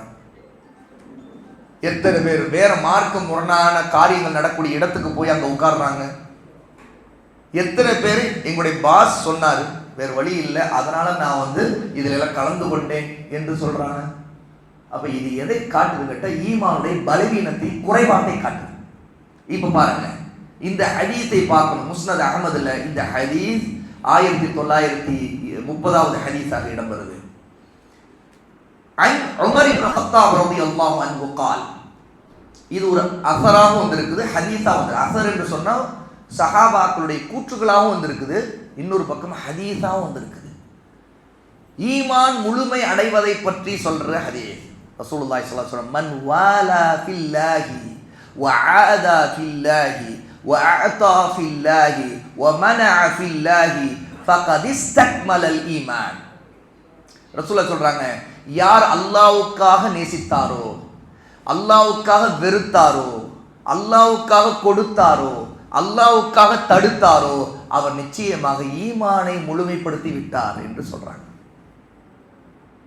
அப்ப ஈமானுடைய முழுமை எங்க இருக்குன்னு கேட்டா, அல்லாஹ்வுக்காக மட்டும்தான் ஒன்று இருக்கணும். எதிலும் பேச்சா இருக்கட்டும், செயலா இருக்கட்டும், ஒருவருக்கு உதவுவதா இருக்கட்டும், ஒன்றை கொடுப்பதாக இருக்கட்டும், ஒன்றை தடுப்பதாக இருக்கட்டும், ஒன்றை வெறுப்பதாக இருக்கட்டும், ஒருவரை வெறுப்பதாக இருக்கட்டும், ஒருவரை நேசிப்பதாக இருக்கட்டும், அல்லாஹ்வுக்காக மட்டும்தான் இருக்கணும், வேறு எதற்காக இருக்கும். அப்ப அதற்கு அறிவும் இருக்கணும், ஷரியத்துடைய அறிவு இருக்கணும். இது உண்மையில அல்லாஹ்வுக்காக, அந்த அல்லாஹ்வுக்காக இருக்குன்னு அறிவு இருக்கணும்ல. இது ஆதாரம் மார்க்கத்தில் உண்டு, இது தப்பு இல்லை, இது சுன்னாதான் அப்படிங்கிற அறிவு இருக்கணும். அறிவில்லாட்டி என்ன ஆகும், ஒருத்தன் அதை செய்யவே முடியாது, அமல் செய்ய முடியாது. இன்னொரு ஹதீஸ், ரசூலுல்லாஹி ஸல்லல்லாஹு அலைஹி வஸல்லம் இப்படி நேசித்துக் கொண்டவருடைய மகிமையை, மறுமை நாளில் அவர்களுக்கு கிடைக்கிற அந்தஸ்து, அவர்களுக்கு அர்ஷுடைய நிழல் மட்டும் இல்லை, இன்னொரு மகத்தான அந்தஸ்தை ரசூலுல்லாஹ் குறிப்பிடுறாங்க. அதுவும் அந்த அந்தஸ்தை கண்டு நபிமார்களும் ஷஹீதுகள் கூட பேராசைப்படுவாங்களாம். இது நமக்கு கிடைச்சிருக்காதா அப்படின்னு நபிமார்கள் பேராசைப்படுவாங்களாம். அப்படி ஒரு அந்தஸ்து இந்த நேசத்திற்குரியவர்களுக்கு கிடைக்குமா? இந்த ஹதீஸை கவனிங்க. அன் அபி ஹுரைரா ரலியல்லாஹு அன்ஹு قال, அபூ ஹுரைரா ரலியல்லாஹு அன்ஹு இந்த ஹதீஸை அறிவிக்கிறாங்க. قال قال ரசூலுல்லாஹி ஸல்லல்லாஹு அலைஹி வஸல்லம், இன்னல்லாஹ யகூல் யௌமல் கியாமா. எல்லா மனிதர்களும் கியாமத் நாள்ல நிறுத்தி வைக்கப்பட்டிருக்கிற நாளில் அல்லாஹ் சொல்லுவான், அல்லாஹ் அழைத்து சொல்லுவான், ஐனல் முத்தஹாப்பூன பிஜலாலி, என்னுடைய மகிமைக்காக, என்னுடைய பெருமைக்காக, என்னுடைய மகத்துவத்தின் பொருட்டாக ஒருவரை ஒருவர் நேசித்துக் கொண்டவர்கள் எங்கே என்று அல்லாஹ் கூப்பிடுவான். ஆதம் அலைஹிஸ்ஸலாத்து வஸ்ஸலாம்ல இருந்து இந்த பூமியில கடைசியா பிறந்து இறந்த குழந்தை வரைக்கும் அத்தனை மனிதர்கள் திரட்டப்பட்ட மஹ்ஷர், யுகயுகமாக நின்று கொண்டிருக்கிற மனிதர்கள். கியாமா, அந்த நாள் கியாமத்து நாள். ஏன் கியாமத்து நாள்? எல்லாரும் நிற்பார்கள். காம என்ற நிற்பான்னு அர்த்தம். அதனால தொழுகையில கைகளை கட்டி நிற்கும் போது அந்த நிலை கியாம் என்று சொல்றோம். குடிந்தார் ருக்கு, பிறகு சுஜூத், நிற்கின்ற நிலை கியாம். உயிர் கொடுத்து எழுப்பப்பட்டவர்கள் திரட்டப்பட்டு நிறுத்தி வைக்கப்படும், எல்லாம் நின்றுட்டு இருப்பாங்க. அதனால கியாமா நாள். நீண்ட காலம் நிற்பாங்க, ஏன்னா விசாரணை ஆரம்பிக்கிற வரைக்கும் நின்றுதான் ஆகணும். அந்த கியாமத்து நாள்ல அவ்வளவு மனிதர்களை நோக்கி அல்லாஹ் கூப்பிட்டு சொல்வானான், ஐனல் முத்தஹாப்பூன பிஜலாலி, என்னுடைய ஜலாலத்துக்காக, என்னுடைய மகிமைக்காக நேசித்துக் கொண்டவர்கள் எல்லாம் எங்கே என்று கூப்பிடுவான். அல் யௌம உபில்லுஹும் ஃபி ظில்லிஹி யௌம லா ظில்ல இல்லா ظில்லி. அந்த மறுமை நாளில் என் மகிமைக்காக நேசித்த என் நிழல், என்னுடைய அரசுடைய நிழல் தவிர வேறு நிழலே இல்லாத அந்த நாளில் நான் அவர்களுக்கு நிழல் தருவேன். என்று அல்லாஹ் தஆலா அறிவிப்பான். அப்பொழுது அவர்களுக்கு, அந்த நேசித்துக் கொண்டவர்களுக்கு 100 ஒளியினால் ஆன மேடைகள் போடப்படும். 100 ஒளியால் ஆன மேடைகள். அந்த மேடையிலே இந்த நேசித்துக் கொண்ட, அல்லாஹ்வுக்கு நேசித்துக் கொண்டவர்கள் அல்லாஹ் நிறுத்தி வைத்து விடுவான். முதலில் சாதாரணமாக இருந்தவர்கள் அல்லாஹ்வுக்காக நேசித்துக் கொண்ட அந்த மக்களை 100 ஒளியால் ஆன மேடைகள் அல்லாஹ் நிறுத்துவான். அந்த நிறுத்தப்பட்ட நேரத்தில் அவர்களை எல்லாரும் பார்ப்பார்கள். மக்ஷர் மைதானத்தில் இருக்கக்கூடிய அத்தனை மனிதர்கள் பார்ப்பார்கள். நபிமார்கள் கூட பார்ப்பார்களாம். நபிமார்களும் ஷஹீதுகளும் பார்ப்பார்களாம். பார்க்கும்போது நமக்கு அந்த அந்தஸ்தை அல்லாஹ் கொடுக்க மாட்டான் என்றால் அவர்கள் ஆசைப்படுவார்களாம். ரசூலுல்லாஹி ஸல்லல்லாஹு அலைஹி சொல்றாங்க. அப்போ இந்த விஷயம் ஈமானுடைய மிக முக்கியமான அம்சம். இதற்கு மகத்தான அந்தஸ்து மறுமையிலே கூலி இருக்கிறது என்பதற்கு இந்த ஹதீஸ்கள் மிக முக்கியமான ஆதாரங்களாக இருக்கிறது. ஒருவர் அல்லாஹ்வுக்காக நேசித்திருக்கிறார் என்பதற்கு என்ன வரையறை, என்ன அறிகுறி அதற்கு இருக்கிறது? ஒரு மனிதரை அவருடைய தீனுக்காக, தக்வாவுக்காக, ஒழுக்கத்திற்காக மட்டும் நேசிக்கணும் அப்படின்னா அதனுடைய அறிகுறிகள் அவருடைய நல் செயல், நல்ல சாலிகான அமல்களை கண்டு நம்ம மகிழணும். அவரிடம் இருக்கக்கூடிய நல்ல விஷயங்களை பார்த்து மகிழ்ச்சி அடையணும், சந்தோஷம் அடையணும், பொறாமை வரக்கூடாது. அவருக்கு கிடைக்கக்கூடிய நன்மைகளை பார்த்து பொறாமை வரக்கூடாது. நாம் சந்தோஷம் அடையணும். நமக்கு பேராசை வரணும். எப்படி தெரியுமா? அவரை போல நாமும் இந்த நல்ல விஷயங்களில் ஈடுபட வேண்டும் அப்படிங்கிற பேராசை. இது அல்லாஹ்வுக்காக வரக்கூடிய நேசத்துடைய அறிகுறி, அடையாளம். அடுத்தது, அவருக்காக துஆ செய்ய வேண்டும். அவரிடம் இன்னும் சிறந்ததை அல்லாஹ் ஆக்கட்டும், அவரை இன்னும் அல்லாஹ் சிறப்பானவனாக ஆக்கட்டும் அப்படிங்கிற துஆ செய்யக்கூடிய விசாலமான உள்ளம் இருக்க வேண்டும். மூன்றாவது, அவரோடு உரையாடுவதற்கும் சந்திப்பும் அவரோடு தொடர்பு வைத்துக் கொள்வதற்கும் முயற்சி செய்ய வேண்டும். இது 3. நான்காவது, அவருக்கு அன்பளிப்புகள் கொடுக்க வேண்டும். ஆகவேதான் சஹாபா ரலியல்லாஹு அன்ஹு ரசூலுல்லாஹ்வுக்கு அன்பளிப்புகளை கொடுக்க விரும்பினாங்க. ஏன்? அல்லாஹ்வுக்காக வர நேசம். யாரை நாம் அல்லாஹ்வுக்காக நேசிக்கிறோமோ அவருக்கு அன்பளிப்பு செய்வது. 5வது, அவரை விட்டு பிரிவதை நாம் வெறுக்க வேண்டும். அவரை சந்திக்காமல் இருப்பது, அவரோடு பேச முடியாமல் இருப்பது, இந்த நிலை, இந்த தன்மை தனக்கு வந்துவிடக்கூடாது என்று வெறுக்க வேண்டும். இது எல்லாம் அல்லாஹ்வுக்காக உண்மையிலே நேசிக்கிறோமா என்பதை நாம் பரிசோதிப்பதற்கான அறிகுறிகள். இந்த அறிகுறிகள்லாம் நம்மிடம் இருக்குன்னா ஒருத்தர் உண்மையிலே அல்லாஹ்வுக்காக நேசிக்கிறோம் என்ற அர்த்தம். இல்லை என்றால் வேறு நோக்கங்களுக்காகத்தான் நேசிக்கிறோம் என்ற அர்த்தம். அல்லாஹ்வுக்காக வெறுக்கிறோம் என்றால் என்ன, எப்படி இருக்க வேண்டும்? ஒரு மனிதர் அவருடைய தவறான பாதை, செயல்பாடு, பாவங்கள் அல்ல வழிகேடுகள், அவரிடம் இருக்க ஷிர்கான, குஃப்ரான, பிதஅத்தான விஷயங்கள், அதுக்காக அவரை வெறுக்க வேண்டும். அப்போ அதனுடைய முக்கியமான வேறுபாடு எப்படி தெரியப்பட வேண்டும் தெரியுமா? நம்முடைய வாழ்க்கையில ஒரு மனிதனை அவருடைய இந்த காரியங்களுக்காக வெறுக்கும் பொழுது அவருக்கு உதவாமல் இருக்க வேண்டும். எதிலே?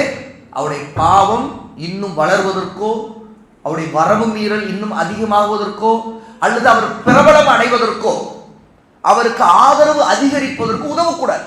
அதுதான் அல்லாஹ்வுக்காக அவரை வெறுப்பது. அதனால தான் நாம் சொல்றோம், அஹ்லுல் பித்ஆ வல் ஹவா, பிதஅத்வாதிகள், மன இச்சைவாதிகள் மார்க்கத்தை மக்களிடம் கொண்டு போகும்போது வழிகேடுகளோடு கொண்டு போய் மக்களை குழப்பக்கூடிய, வழிகெடுக்கக்கூடிய மக்களை அவர்களை புறக்கணிப்பது, அவர்களுக்கு எதிலும் உதவாமல் இருப்பது, அவர்களை கண்டிப்பது, அவர்களை குறித்து மக்களை எச்சரிப்பது, அவர்களை பின்பற்றக்கூடாது என்று மக்களை ஆர்வமூட்டுவது, அதில் நல்லோரின் பக்கம் அவர்களை அழைப்பது, சுன்னாவை கொண்டு அவர்களுக்கு எச்சரிக்கை செய்வது, இது தொடர்ச்சியாக நடக்க வேண்டும். இதில் அல்லாஹ்வை தவிர யாருக்காகவும் நம்ம அதை செய்யக்கூடாது. இல்லைன்றா என்ன, மனிதர்கள் என்ன செய்வார்கள், என்ன நான் கொஞ்சம் சங்கடமாக போயிடும் அப்படின்னு பார்க்குறேன், அவ்வளோதான். இந்த சங்கடம் உண்மையிலேயே இந்த மன சங்கடம் அடையுது தெரியுமா? அந்த டைமில் சங்கடப்படுவாங்களேன்னு பார்க்குறேன். சங்கடப்படுவாங்கன்னு தான் நான் இந்த பரிசுலாம் வாங்கிட்டேன், இந்த பண்டிகையில் அவங்க கொடுக்குற கிஃப்டெல்லாம் வாங்கிக்கிட்டேன் சொல்கிறாங்களா இல்லையா? சங்கடப்படுவாங்கன்னு தான் அந்த மௌலுது அந்த அந்த பூந்திலாம் வாங்கிக்கிட்டேன். சங்கடப்படுவாங்கன்னு தான், அது ஹராமான விஷயந்தான், அவன் வட்டியில் தான் வாழ்கிறான், சங்கடப்படுவானே சொந்தக்காரன், என்ன செய்யுதுன்னு வாங்கிக்கிட்டேன். இது எல்லாமே அல்லாஹ்வுக்காக இல்லை, அவனுக்காக. இதை விட வேறு ஆதாரம் வேணுமா?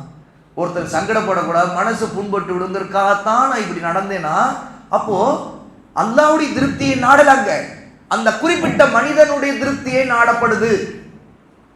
இதே மாதிரி என் நண்பன் கோச்சுக்குவான், என் பொண்டாட்டி கோச்சுக்குவா, என் புருஷன் கோச்சுக்குவாரு, அதனால தான் இந்த ஹராம செய்தேன், அதுக்காகத்தான் நான் இந்த பொய்யை சொன்னேன், அதற்காகத்தான் நான் இப்படி பொய் சாட்சி சொன்னேன், அதற்காகத்தான் அதை செய்தேன், இதை செய்தேன். எப்படி பலரும் செய்கிறாங்க? அல்லாஹ் நம்மை பாதுகாக்கணும். அந்த இடத்துல எல்லாம் நம்முடைய ஈமான் கேள்விக்குறியா மாறுது. அப்போ அல்லாஹ் நம்மிட அதே இடத்துல நம்ம அல்லாஹ்வுக்கு முன்னாடி இருந்து நீ என்னுடைய திருப்தியை பார்க்கல அவனுடைய திருப்தியை பார்த்ததானே அப்படின்னு கேட்டா நம்ம எப்படி அல்லாஹ்வுக்கு முன்னாடி முகத்தை தூக்கி நிற்போம்? அப்போ நீ யாருக்காக செய்தியோ அவனிடம் போன்னு அல்லாஹ் திரும்பிடுவான். அமல்களே அப்படித்தான். நாளைக்கு மறுமையில முதலில் 3 பேர் நரகத்தில் முதலில் வீசப்படுகிறார்கள். அந்த ஹதீஸ் நம்ம எல்லோருக்கும் தெரியும்.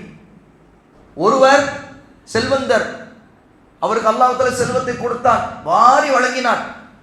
அல்லாஹ் கேட்பான், உனக்கு செல்வத்தை கொடுத்த என்ன செய்தார்? அல்லாஹ் உனக்கு அவன் மார்க்கத்துக்காக நான் வாரி வாரி வழங்கினேன்.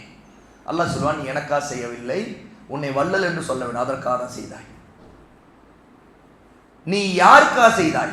அவனுக்காக வள்ளல்னு சொல்லப்படணும். நீ பொய் சொல்லுகிறாய், அல்லாஹ் சொல்வான், பொய் சொல்லுகிறாய் என்று சொல்லிவிட்டு இவனை முகம் குப்புற தூக்கி நரகத்தில் வீசுங்கள் என்று அந்த செல்வந்தன் தூக்கி வீசப்படுகிறார்.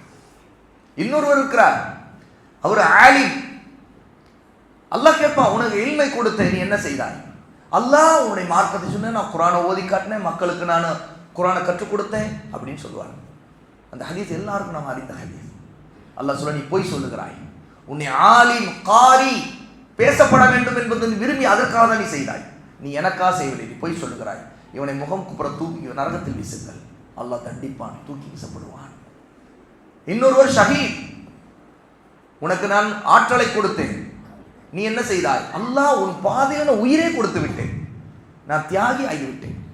அல்லாஹ் சொல்ல, நீ பொய் சொல்லுகிறாய், நீ எனக்காக உன்னை ஷஹீத் என்று மக்கள் பேசுவார்கள் என்று நீ விரும்பினாய், உயிரை கொடுத்தவன் என்று பேசுவேன், அதை நீ விரும்பினாய்.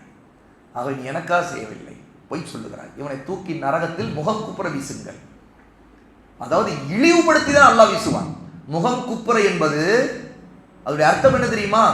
முகம்தான் ஒரு மனிதனுடைய உடம்பிலேயே கண்ணியத்திற்குரிய பகுதி. ஆகவேதான் நம்முடைய ஷரியத்திலே முகத்தில் அறையக்கூடாது என்று தடை செய்திருக்கப்பட்டது. ரசூல் ஸல்லல்லாஹு அலைஹி சொன்னாங்க, முகம் என்பது ஆதமுடைய உறுப்புகளிலேயே ஆதமுடைய பிள்ளைகளுடைய கண்ணியத்தில், ஆகவே முகத்தில் அறையக்கூடாது. ஆகவே முகத்தில் குத்துகிற விளையாட்டு நமக்கு தடுக்கப்பட்டது. உதாரணத்துக்கு பாக்ஸிங், முகத்தில் குத்துவது ரசூலுல்லாஹ் அறையவே கூட தடுத்திருக்கிறாங்க. எங்க குத்துவது? அது மார்க்க தடுக்கப்பட்ட காரியம், நம்ம அப்படி விளையாடவே முடியாது. முகம் என்பது கண்ணியத்தின், ஏன்னா ஒரு முகத்தை கொண்டுதான் ஒரு மனிதனுடைய கண்ணியம் முடிவாகுது.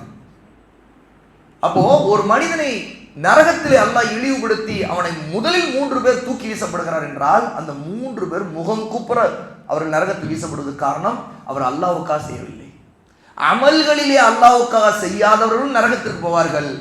செயல்பாடுகளில் ஒருத்தருக்கு ஒருத்தர் சந்திப்பது, பழகுவது, இதிலும் ஒருத்தர் அல்லாஹ்வுக்காக இல்லை என்றால் அவர்களும் நரகத்திற்கு போவார்கள். ஆக இது ஈமானுடைய மிக முக்கியமான விஷயம்.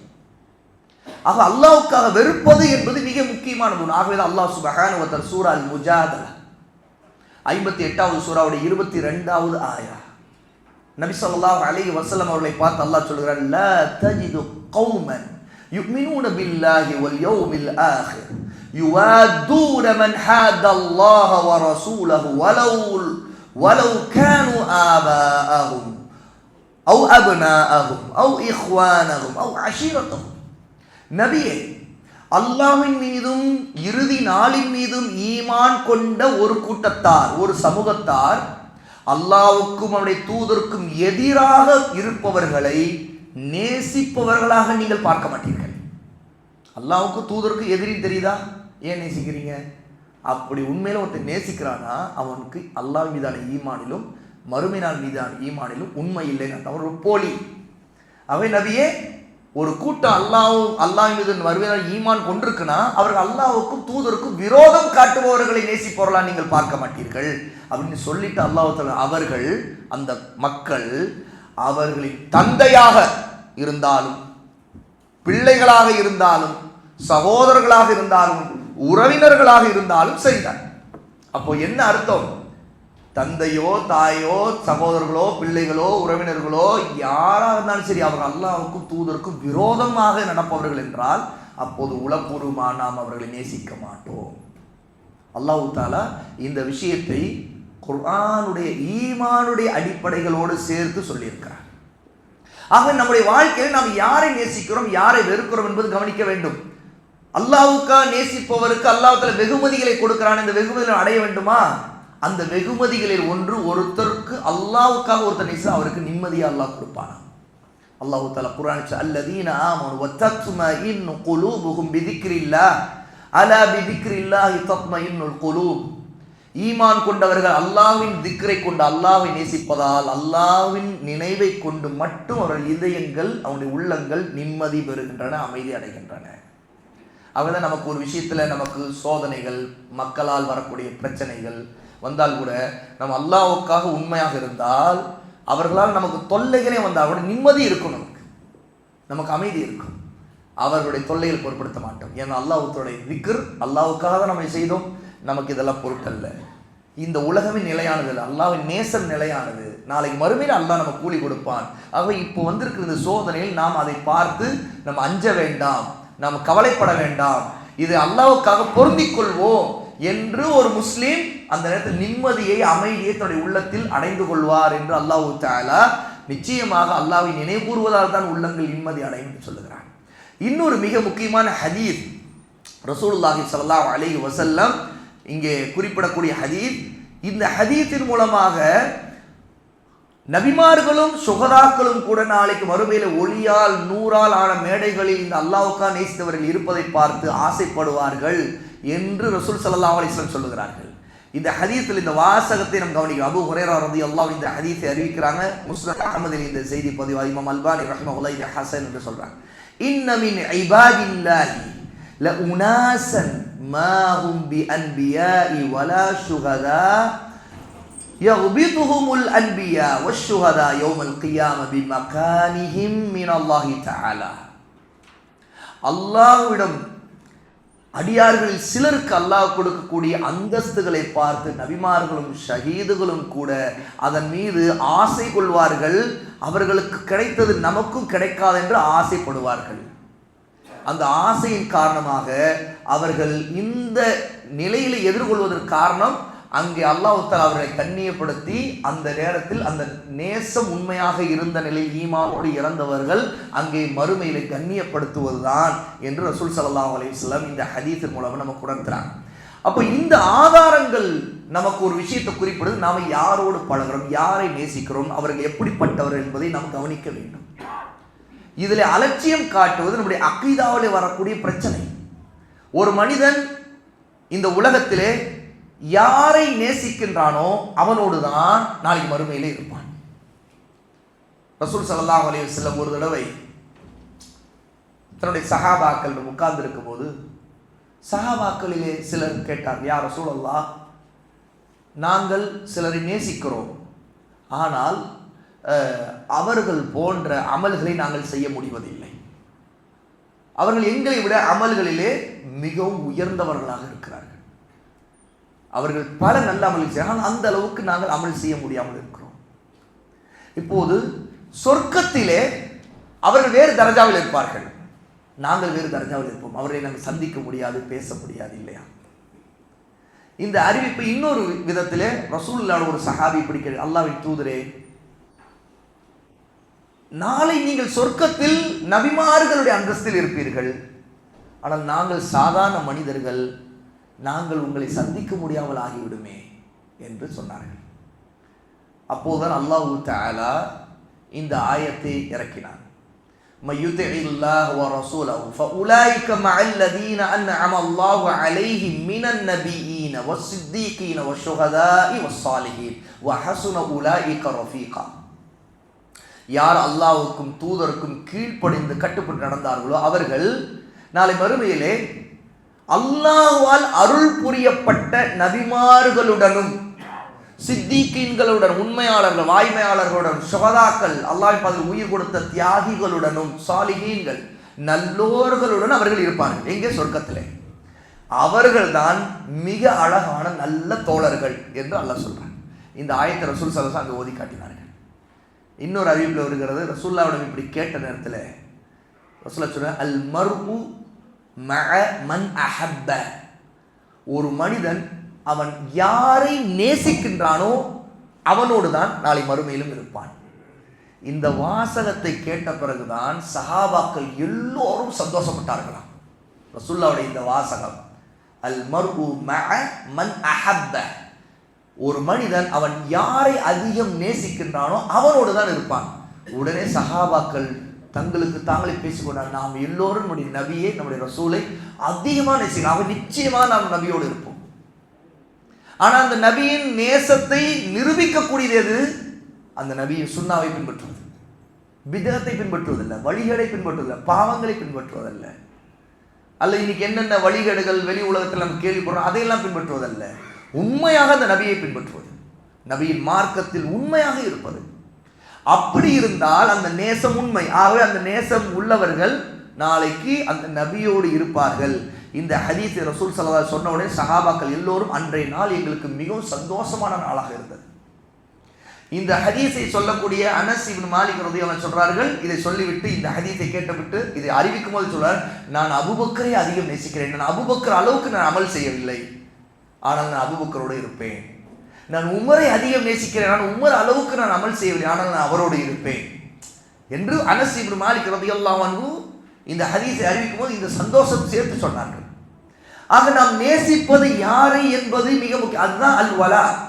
அதே நேரத்தில் வெறுப்பது யாரை என்பது முக்கியம். ஒருத்தர் அஹ்லு சுன்னாவா இருக்கக்கூடிய நேசிக்கப்படுவதற்கு தகுதியான ஒரு மனிதரை வெறுத்தால் என்ன ஆகும்? அப்படின்னா அது வெறுக்கின்றவன் ஒரு வழிகடனா தான் இருக்க முடியும். அஹ்லு சுன்னாவிலே உள்ள ஒருவரை ஒரு வழி வெறுக்கிறான் அவன் ஒரு வழிகடனா தான் இருக்க முடியும். அதே நேரத்தில் ஒருவன் அஹ்லுல் பித்அங்கிற பிதஅத்வாத கொள்கைகள் கொண்ட வழிகேடுகள் சிந்தனைகள் கொண்ட ஒருவரை நேசிக்கிறான் என்றால் இவன் உண்மையான சுன்னாவின் பக்கம் இருப்பவனாக இருக்க முடியாது. ஆகவேதான் இந்த அல் வலா வல் பராங்கிற இந்த அடிப்படை மிக முக்கியமான அடிப்படை. ரசூல் ஸல்லல்லாஹு அலைஹி வஸல்லம் இந்த விஷயத்தை இன்னும் அழுத்தம் திருத்தமாக ஆணித்தரமாக பல வார்த்தைகள் நமக்கு சொல்லியிருக்காங்க. அதுல இந்த ஹதீஸ் மிக முக்கியமானது. قال رسول الله صلى الله عليه وسلم أوثق عرى الإيمان الحب في الله والبغض في الله. முஸ்னத் அஹ்மதுல 18524வது ஹதீஸ். ஈமானுடைய மிக வலிமையான பிணைப்பு, உறுதியான கயிறு, ஈமானுக்கு மிக உறுதியான பிணைப்போடு இருக்கக்கூடிய கயிறு எது என்று கேட்டால் ரசூலுல்லாஹ் சொல்றாங்க, அல் ஹுப்பு ஃபில்லாஹ், அல்லாஹ்வுக்காக நேசிப்பது, வல் புகுது ஃபில்லாஹ், அல்லாஹ்வுக்காக பகை கொள்வது, அல்லாஹ்வுக்காக வெறுப்பது, பகைப்பது. இந்த ஹதீஸ் மிக சஹீஹான ஹதீஸ். இன்னொரு ஹதீஸ் அபூதாவுதுல இடம்பெறுது, மன் அஹப்ப லில்லாஹி வ அப்கத லில்லாஹி வ அஅதா லில்லாஹி வ மனஅ லில்லாஹி ஃபகத் இஸ்தக்மலல் ஈமான்.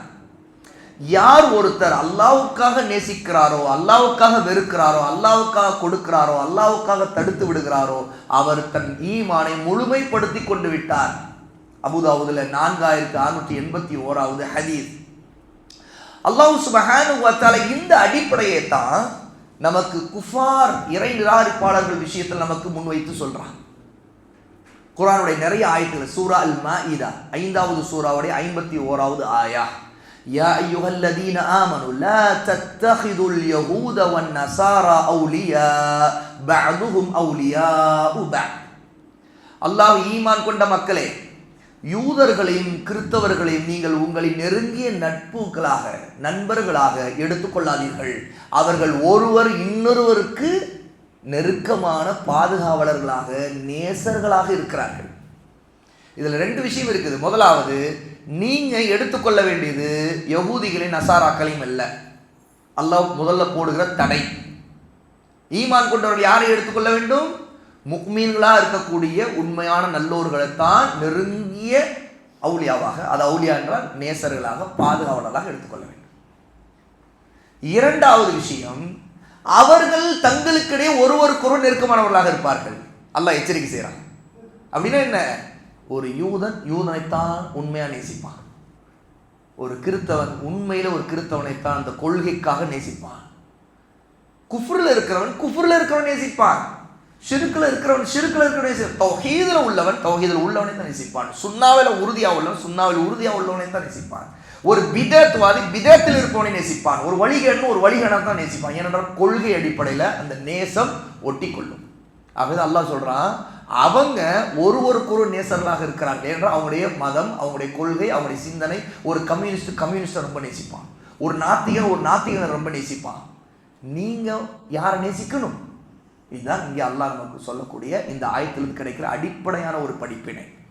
இன்னொரு ஆயத்தில் அல்லாஹ் தஆலா அதே சூரா மாயிதாவுடைய 55வது ஆயா, இன்னமா வலியுக்குமுல்லாஹு வ ரசூலுஹு வல்லதீன ஆமனூ. இங்க ரொம்ப தெளிவா அல்லாஹ் சொல்றான். சரி, நாம யாரை நேசிக்கணும் என்ற கேள்வி வந்துருச்சுல. யூதர்களை, கிறிஸ்தவர்களை அவர்கள் ஒருவருக்கொரு நேசிக்கிறார்கள், நீங்க அவர்கள் நேசிக்காதீர்கள், உற்ற நண்பர்களாக எடுத்துக்கொள்ளாதீர்கள், அல்லாஹ் தடுத்துட்டானே. சரி, இப்ப நாம யாரை நேசிக்கணும்? இவ பாருங்க, இந்த இன்னமா நிச்சயமாக வலியுக்குமுல்லாஹ் உங்களுடைய நேசன் அல்லாஹ், வ ரசூலுஹு அவனுடைய தூதர், வல்லதீன ஆமனூ அல்லாஹ்வையும் தூதனை ஈமான் கொண்ட மக்கள் தான் உங்களுக்கு உண்மையான நேசத்திற்குரியவர்கள். வலி என்று சொன்னால் நெருக்கம் கடைபிடிக்க தகுதியானவர்கள். இந்த வலிங்கிற வார்த்தை தான் வலாங்கிற வார்த்தையோடு தொடர்புடைய ஒரே வார்த்தை. வலா என்று சொன்னால் நெருக்கம் கடைபிடிப்பது, நேசம் கொள்வது. யாரோடு நாம் நெருக்கம் கடைபிடித்து பாதுகாவலராக நேசம் கொள்கிறோமோ அவரைத்தான் வலி என்று சொல்லப்படும். ஒரு பெண்ணுக்கு திருமணத்தில் வலி இருக்க வேண்டும். யார் இருப்பால்?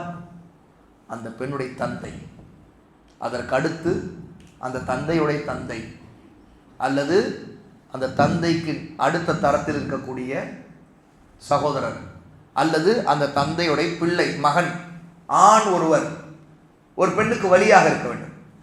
இந்த நெருக்கம், நேசம் பாதுகாப்பின் அடிப்படையில் உள்ளது. ஆகவேதான் பெண்ணுடைய தந்தையை வலி என்று சொல்கிறோம். ஏன்னா தன்னுடைய மகளுக்கு எது சிறந்தது, எது நல்லது என்பதை உண்மையான அக்கறையோடு அவர் முடிவு செய்வார். ஆகவேதான் அவர் வலி.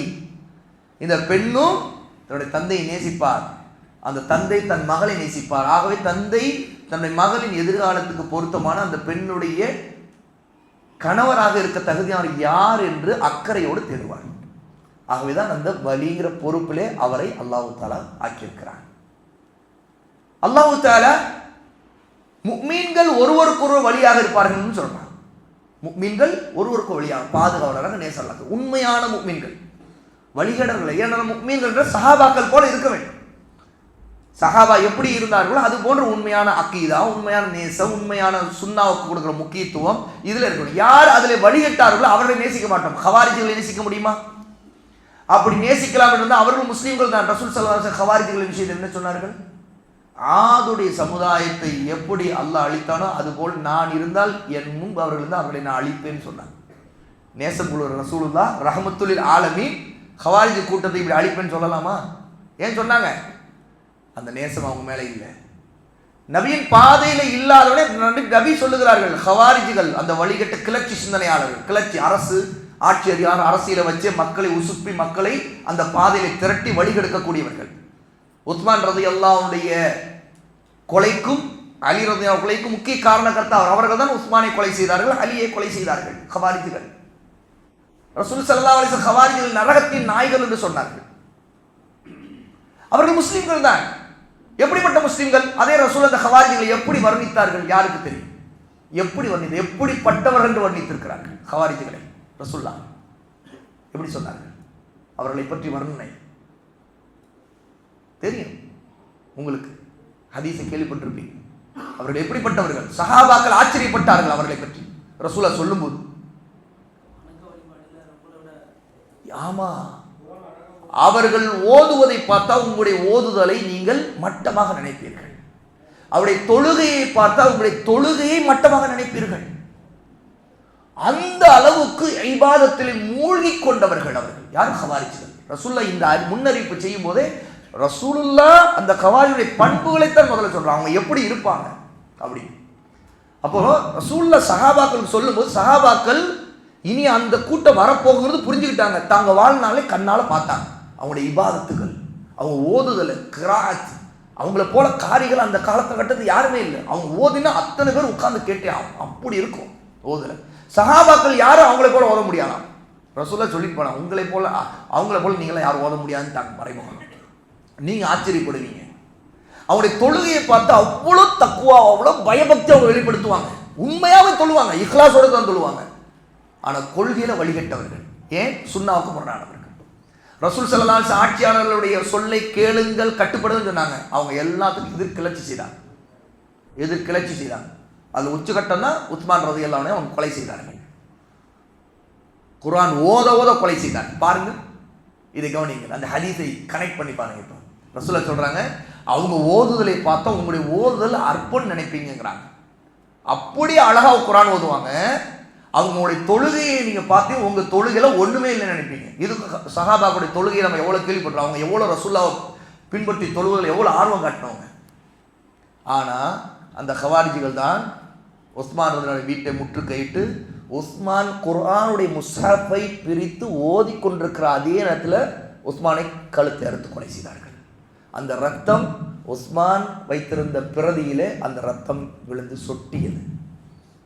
ஓதுகிறவர்கள் அவர்கள் அருமையாக குர்ஆன் ஓதுவார்கள். அதே ஹவாரிஜிகள் தான் உஸ்மானை கழுத்தறுத்தார்கள். ரசூல் ஸல்லல்லாஹு அலைஹி வஸல்லம் ஹவாரிஜிகள் முஸ்லீம் என்பதற்காக ஏன் நேசிக்க சொல்லக்கூடாது? ஆனால் ரசூலுல்லாஹ் சொன்னார்கள், ஆது சமுதாயத்தை அழித்ததைப் போல நான் இருக்கும் காலத்தில் அவர்களை பார்த்தால் அவர்களை அழித்து விடுவேன். ஆகவேதான் உமர் அலி ரலியல்லாஹு அன்ஹு அவர்களை உயிரோடு கொளுத்தினார்கள். அவர்களின் கூட்டத்தை உயிரோடு கொளுத்தினார்கள். அலி ரலியல்லாஹு அன்ஹு தௌபா செய்ய சொல்லி இப்னு அப்பாஸ் ரலியல்லாஹு அன்ஹு அனுப்பி முதல் விவாதிக்கிறார்கள். அவர்கள் ஒரு சிலர் தௌபா செய்து மீள்கிறார்கள், மற்றவர்களாம் முடியாது, அலியா நாங்களா பார்ப்போம் என்று சொன்னார்கள். அலி ரலியல்லாஹு அன்ஹு அவர்கள் எதிராக போர் புரிந்தார்கள். பிறகு அவருடைய உயிரோடு கொளுத்தினார்கள். ஏன்? ரசூலுல்லாஹ் சொல்றாங்க, அவர்கள் நரகத்தின் நாய்கள். இந்த நரகத்தின் நாய்கள் இந்த வார்த்தை அலி ரலியல்லாஹு அன்ஹுக்கு தெரியும். அப்போ அல்லாஹ்வுக்காக நேசிப்பது, அல்லாஹ்வுக்கு வெறுப்பது என்பது எப்படி மாறுது? முஸ்லிம்களாக இருந்தாலும் வழிகேடுகளில் இருக்கிறவனை ஒரு கால் நேசிக்க முடியாது, அவனுக்கு ஆதரவு தர முடியாது. என்றால் மார்க்கத்தை சீர்குலைக்கக்கூடிய எல்லா காரியங்களையும் செய்யக்கூடிய பிதஅத் பிரச்சாரம் செய்யக்கூடிய மிக ஆபத்தானவர்கள் மார்க்கத்திற்கு, முஸ்லிம் உம்மத்திற்கு. அப்போ ஈமானுடைய வலிமை நாம் யாரை நேசிக்கிறோம் என்பதிலே இருக்கிறது, நாம் யாரோடு பழகுகிறோம் என்பதிலே இருக்கிறது. அல்லாஹ்வுடைய நபி ஸல்லல்லாஹு அலைஹி வஸல்லம் அல்லாஹ் தஆலா இந்த விஷயத்தை உணர்த்தினான். சூரா தௌபா 9வது சூராவுடைய 71வது ஆயத்தில் வல் முஃமினூன வல் முஃமினாத் பஅதுஹும் அவுலியாஉ பஅத். சூரா மாயிதால படிச்சோம், யகூதிகளும் நசாராக்களும் அவர்கள் ஒருவருக்கொருவர் அவுலியாவாக பாதுகாவலர்களாக இருக்கிறார்கள். இங்க அல்லாஹ் சொல்றான், யார் உண்மையில நமக்கு பாதுகாவலர்? முஃமினான ஆண்கள், முஃமினான பெண்கள், அவர்கள் ஒருவருக்கொருவர் நேசர்கள், பாதுகாவலர்கள். ஆனால் அந்த நேசம் எல்லாம் மார்க்கத்தை, அல்லாஹ்வுக்காக உள்ள தௌஹீதை, சுன்னாவை அளவுகோலாக வைத்துதான் இருக்க வேண்டும். அதனால தான் ரசூல் ஸல்லல்லாஹு அலைஹி வஸல்லம் ஹவாரிஜிகள் முஸ்லீம்களாக இருந்தும், அவ்வளவு தொழுகையில பேணுதல் இருந்தும், அவ்வளவு அழகாக குர்ஆன் ஓதக்கூடியவர்களாக இருந்தும், அவர்களை நீங்கள் கண்டால் அவர்களை கொல்லுங்கள் தான் சொன்னாங்க. ஆகவேதான் குலஃபா ராஷிதீன் கொலை செய்தாங்க, அவங்கள தடுத்தாங்க. அவ்வளவு மிகப்பெரிய ஃபித்னா இந்த உம்மத்தில் ஹவாரிஜிகளாக வந்து இன்னைக்கு வரைக்கும் ஹவாரிஜிகள் தான் ஃபித்னாவாதிகள், மிக முக்கியமான ஃபித்னா. அவர்களுக்கு பின்னாடி எல்லா கூட்டமும் இருக்கும். அந்த ஹவாரிஜிகளுக்குள்ளே நுழைந்து கொள்வார்கள், ஷியாக்கள் நுழைந்து கொள்வார்கள். எல்லா வழிகேடரும் ஹவாரிஜிகள். ஏன்னா அந்த வாய்ப்பு அவர்கள் ஆட்சியை கைப்பற்றுவது, போர் புரிவது, மக்களை அதன் பக்கம் தூண்டுவது, பேச்சால் தூண்டுவது, இந்த வழிகேடுகளை பரப்புவது இந்த ஹவாரிஜிகளுடைய பாதை. ஆகவேதான் ஹவாரிஜ் கொள்கையை சொல்லும் போது அகீதா அடிப்படையில் ஹவாரிஜ் கொள்கை உள்ளவர்களும் உண்டு, நாவால் ஹவாரிஜிகளாக உள்ளவர்களும் உண்டு, வாளால் ஹவாரிஜிகளாக உள்ளவர்களும் உண்டு. 3 வகைப்படுத்தினாங்க உலமா. அஹ்லு சுன்னா கூடைய கொள்கை ஹவாரிஜிகள் 3 வகையிலும் உண்டு. ஒருவர் அகீதாவிலே ஹவாரிஜ் கொள்கை உள்ளவராக இருப்பார், இன்னொருத்தர் அகீதா ஹவாரிஜ் கொள்கையா இருக்காது, ஆனா அவர் நாவால் ஹவாரிஜ் கொள்கையா பாதையில் இருப்பார். ஏன்? அவர் பேசுகிற பேச்சு, மக்களை உசுப்புவது, இதெல்லாம் சுன்னாவுக்கு முரணான காரியத்தில் இருக்கும். இன்னொருவர் ஆயுத குழுவை உருவாக்குற அளவுக்கு வாளை எடுத்தவராக இருப்பார், மக்களை அதுக்கு தூண்டி ஆயுத போராட்டத்துக்கு தூண்டுவார். ஆக இந்த அடிப்படைகளை நாம் தெரிந்து கொள்ள என்பது இங்கே நாம் தெரியும். அப்போ அல் வலா வல் பரா என்பது மார்க்கத்தில் மிக முக்கியமான அகீதா. இன்னைக்கு நாம் நம்மோடு இருக்கிற மக்களில் நாம் அவர்கள் எப்படி பார்க்க வேண்டும்? ஒன்று, அவர்கள் உண்மையிலே சுத்தமான சுன்னாவின் மக்களாக இருந்தால் அவர்கள் உண்மையாக அவர்கள் முழுக்க நாம் நேசிக்க வேண்டும். அவர்கள் கலப்படம் உள்ளவர்களாக இருந்தால் அவர்களை ஈமான் கொண்டவர் என்பதற்காக நமக்கு அவர்கள் மீது ஒரு நேசம் இருக்கும். ஆனால் ஒரு காலம் அவர்களுக்கு உதவுவதோ, அவர்களோடு பழகுவதோ, அவர்களோடு சுற்றுவதோ நாம் தவிர்க்க வேண்டும். இல்லை என்றால் அவருடைய கொள்கைகளை நாம் அங்கீகரிக்கிறோம் என்றாகும், அல்லது அவர்கள் ஊக்கம் கொடுப்பதாக ஆகும், அல்லது அவர்களை பிரபலப்படுத்துவதாக ஆகும். மாறாக அல்லாஹ்வுக்காக வெறுப்பது என்பது அங்கு இல்லாமல் போகும். அல்லாஹ்வுடைய நபி ஸல்லல்லாஹு அலைஹி வஸல்லமுடைய ஹதீஸ்களிலே இந்த விஷயங்களை நாம் இன்னும் நிறைய பார்க்கிறோம். குர்ஆனுடைய ஆயத்துகளிலே பார்க்கிறோம். இந்த அடிப்படையை பற்றிய பல விஷயங்களிலே மிக முக்கியமானது ஒரு கேள்வி. அப்படி என்றால் நாம் எல்லாரையும் இந்த மாதிரி மனிதர்களை, குறிப்பாக இறை நிராகரிப்பாளர்களை வெறுக்க வேண்டும் என்றால் அவர்களுக்கு அநீதி இழைக்க வேண்டுமா? அல்ல. ஏன்னா அல்லாஹ் தஆலா சொல்றார், லா யன்ஹாகுமுல்லாஹு அனில் லதீன லம் யுகாதிலூகும் ஃபித்தீன் அன் தபர்ரூஹும் வ துக்ஸிது இலைஹிம். உங்களுடன் மார்க்க விஷயங்களில் போர் புரியாமல் இருக்கின்றவர்களுக்கு நீங்கள் நன்மை செய்வதையும் அவரிடம் நீதியாக நடப்பதையும் அல்லாஹ் உங்களுக்கு தடை செய்யவில்லை. அப்போ முஸ்லிம் அல்லாதவர்கள் இருக்கிறார்கள் என்பதற்காக, அவர்கள் முஸ்லிம் அல்லாதவர்கள் என்பதற்காக நாம் அவர்களுக்கு துரோகம் செய்வது, அநீதி இழைப்பது, அவருடைய செல்வத்தை பறிப்பது, அல்லது அவர்களுக்கு எதிராக சூழ்ச்சி செய்வது கூடுமா? ஹராம், செய்யக்கூடாது, அது தவறு. அவர் ஆதமுடைய பிள்ளைகள். ஆனால் உளப்பூர்வமாக நேசிக்க கூடாது. ஏன்னா நேசம் வந்தால் அவருடைய கொள்கையில் நேசிப்பது எல்லாம் வந்துவிடும். இன்று இந்த அடிப்படை தெரியாதனால தான் குஃபுரான விஷயங்களுக்கு கூட அதை வெறுக்கிறதை விட்டுவிட்டு அதை விரும்பக்கூடிய போக்கு, அதை அழகாக நினைக்கிறது, அது கலையாக நினைப்பது, கலாச்சாரமாக நினைப்பது இன்னைக்கு சர்வசாதாரணமாக இருக்குது. நம்முடைய பெண்களிலே தன் பிள்ளை பள்ளிக்கூடத்திலே ஒரு நாடகத்தில் கலந்து கொள்கிறான் என்பதற்காக கிருஷ்ண வேஷம் போட்டு அனுப்பி வைக்கிறார்கள். அதை பெருமையாக போட்டோ எடுத்து அவர்கள் ஸ்டேட்டஸில் வைத்துக் கொள்கிறார்கள், ஃபேஸ்புக்கில் போடுகிறார்கள். இது எதை காட்டுகிறார்கள்? அல்லாஹ்வுக்காக வெறுப்பு அங்கு வரவில்லை என்று காட்டு. ஏனென்றால் ஒரு ஷிர்கான ஒரு காரியத்தை செய்யக்கூடிய, அதற்காக மக்கள் தெய்வமாக வழிபடக்கூடிய ஒரு பொய்யான தெய்வத்துடைய வேஷம் போட்டு, அந்த வேஷம் போட்டதை நினைச்சு ஒரு முஸ்லிம் பெருமைப்படுகிறார். ஒரு தாய் பெருமைப்படுகிறார், தன் புள்ள ஒரு கிருஷ்ண வேஷம் போட்டுச்சு. அல்லது ஒரு நடிகனுடைய வேஷம், அந்த நடிகனை போல ஹேர் ஸ்டைல் பண்ணி தன் பிள்ளைய பார்க்கறது, அதற்காக அந்த நடிகனை போல ஒரு மேடையில் ஆட போகுதுன்னு பார்க்கறதுன்னா அப்போ என்ன அர்த்தங்க? அல்லாஹ்வுக்கு வெறுப்பு வரவில்லை. என்ன ஹராம் என்றோ, அந்த நடிகன் ஒரு ஹராமி, அந்த ஹராமான விஷயங்களை பரப்புகிறான் என்பதையும் அவங்க பொருட்படுத்தாமல் அதை நேசிக்கிறார்கள். இன்னைக்கு ஃபேஸ்புக் இந்த மாதிரியான சோசியல் மீடியா, இன்ஸ்டாகிராம் போன்ற சோசியல் மீடியாவில் இதை நம்ம ரொம்ப சர்வசாதாரணமாக பார்க்குறோம். ஒருவர் கொள்கை ரீதியாக இது தப்புன்னு ஏற்றுக்குவார். ஆனால் ஒரு இசையமைப்பாளர் இருக்கிறார் என்றால் அவருக்கு ஏதோ ஒரு குடும்ப பிரச்சனைனா அந்த குடும்ப பிரச்சனை பற்றி அவரை பற்றி ரொம்ப பரிவாக கவலையாக பகிர்ந்திருப்பார், கருத்து சொல்லுவார். அல்லது அவருடைய இசையில் இந்தந்த விஷயம் நல்ல விஷயம், ஏனென்றால் அவர் ஒரு முஸ்லீம் என்று சொல்லுவார்.